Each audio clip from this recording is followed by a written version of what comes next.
Hello and welcome back to our final segment today. We've had a lot of good feedback and participation, and it's very nice that Liliana and Lisa and Donnie were able to come out and share their experiences with us today. One thing that I do stress, there's no one more passionate about the program than its members and how they address the children and parents as well. And we have a clip, and we want you to take a look at this. It's, I believe we have Gordon Watt, and we also have another member, Anthony, who's addressing the parents of the Real Talk Youth Impact Program. Let's take a look at that. You as a parent, because you as a parent have to care and communicate with your child, changing their belief system so they can change their behavior. Because you don't want them running into people like us. I don't want them to have to be able to send your kid as a female to just Japan, Siberia, Pakistan, come back to New York and come back just so I can make money. I don't want to strap your kid up with some dope to do a package and have him do something stupid where you can prevent that from happening. You're not going to get the real talk from anybody else besides being in a program like this, because like Anthony said, and he said, I do this on the side, and I came from Las Vegas Rescue Mission where I help gentlemen, females getting back into the workforce, but now it's recruiting into helping parents change their children's lives. So understanding that maybe 2 weeks ago we had somebody got shot right in somebody else's house, and the guy I work with, that was his house. And it's that close for me to understand that the guy I work with, his roommate shot the 2 kids. And it's hard for me to understand that, because where's the parents? And the parents from that is, the kid's dad was there in 5 minutes. It's too late. It's too late. I don't wish that upon anybody else, because I talked to my coworker. You know, I do things right now.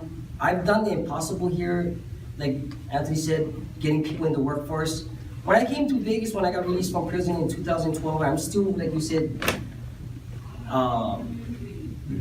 reacclimating into normal life. But understanding that I work at the Cosmopolitan Hotel. I work for a valet company that gave us second chances, and now I help other people get into that position so that they can get acclimated to the workforce getting here. But understanding this, you as parents, you have to care more about your child, true care. Like she said, you're gonna have to be hard, you have to be a parent, you have to be a communicator, and you might have to get stricken sometimes, because that's what true caring is all about. I didn't understand it as a child, because I came from a broken home. Parents here, live with grandma. Do what I want.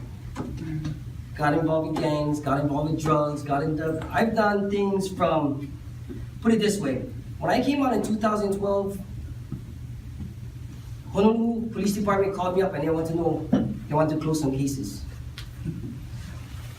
Couple cases. I said, you can't talk to me because you have to go talk to my federal probation officer. But just having that stigma on me is not good, and I don't wish that for any of your children. Because they're going on a route right now, you might not be able to curb it, you might not be able to, you don't know what to do, you're at your wit's end, but you're trying. You know, we're here to help you from here, this room, to that room, to push your kids into the right area. Whether it's we give it to them raw, real, and scare them, or communicate with them and show them a different way of life. Because these streets is gonna get them smashed up. These streets is gonna get them killed, because they're gonna run into people like me. And back then, maybe 15 years ago, my girlfriend's back there. She knows I have no feelings. I'm still trying to get in touch with them. It's hard to get in touch with feelings, because when you do time, you lose your feelings. I have two daughters at home. One I made amends with, one I haven't. You know, and I miss everything. I miss weddings, birthdays. I have nieces and nephews right now that I've met recently, but they grew up talking to me on the telephone, and they're in the same position your kids are in right now, and I'm over here trying to talk to my sister about the same situation you guys are in right now. And she's a ex-addict, ex-whatever, ex-felon, and she's trying to get her crap together. But at the same time, I'm over here in Vegas and I'm trying to counsel her into changing her behaviors so that her kids can be better than what she was. I'm trying to bring them up here. But, you know, it's hard for me to understand that. Everything wants to get rushed. For me, understanding what your kids' desires is, what they want to become, and encourage them and support them is what's going to make them different from having that belief they can do it, or backlashing, resenting you, or going against you. You as a parent have to understand that, like she said, your kids might not be perfect. They're not born to be perfect, but you can guide them in a certain belief so they change their window and what they can believe and what they can accomplish. You know, doing things, like I said, sports. The program here does sports for these kids. It's wonderful. They do UFC. Let them become individually what they are, but do things for them so that you can support them. Because the best thing you can do for a kid, like you said, if you get support, I can conquer the world as a child. Especially depends on how old your child is and what level they're in and how much they're processing faster. They're gonna either backlash, go against you, or they're gonna run with you because like, okay, mom cares. If my mom cared, my mom showed me a different way of caring was giving me to grandma. Grandma said, get good grades, come home, do that. She didn't know I was doing everything else on the side. Dealing dope, stealing cars, counterfeiting, gangbanging, fighting, killing, shooting, fighting, the list goes on. And I don't want none of your child to get to that point. Try and stop it here with this program now, because like you said, if I had programs like this when we was around, things might be a lot different. And like I said, doing things like this for us, because the experience we have, say your child is in his teens right now. He does something really bad.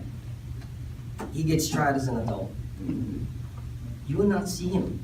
You don't want to be talking to your kid behind a glass, crying, explaining to him what it is you could have done better. Try and prevent it before it happens.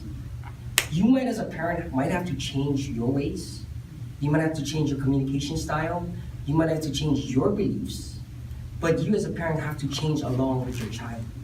Because if it doesn't happen for you now, when you're over here like this, crying, or you can't touch your kid, or you can't do nothing, and you're gonna say, and he's gonna be telling you, put money on my books, and you telling him I can't, when you could have prevented it by doing one simple thing, what's that worth to you? Everything in the world, because you're not gonna get a second chance. I got lucky enough. When my dad waited for me to come out of prison, he see me go in and he visit me, come out. When I went to federal prison in Lompoc, where I stayed there for like 9.5 years, just in that one place alone, besides all my stay time, he didn't get to visit because he was sick. He couldn't come and visit. My mom just asked me this past New Year's, do you regret anything? And it was hard for me to understand that. I couldn't explain to my stepmom that I wish I could have talked to him more. I wish I was a better son to him instead of bashing heads. My stepdad, 6'6", big, putting me in sports and everything, but like you said, beat me up. Extension cord, Hot Wheel tracks, you guys know the deal, you guys already know. Right? Shoes. So I bashed against him. You know, when I got old enough, I went in there with a shotgun and I clacked it and I said, you ain't gonna touch me no more. Who does that to a parent? A kid like me that wanna buck. Maybe some of your kids are at that stage. You know, maybe your kids are at that point where they wanna change, they don't know how to change because you haven't showed them. You know, it might be something small. If I could tell you to do one thing, try to do one thing daily and compound it so that you can understand. Maybe it's talking to him, maybe it's encouraging him, maybe it's showing him a different way, showing true caring. True caring is being accountable. If you want your child to be, grow up not going through us the hard way, hold him accountable for his things and show him the difference. Yeah, good? Any questions? I mean, we could go on and on.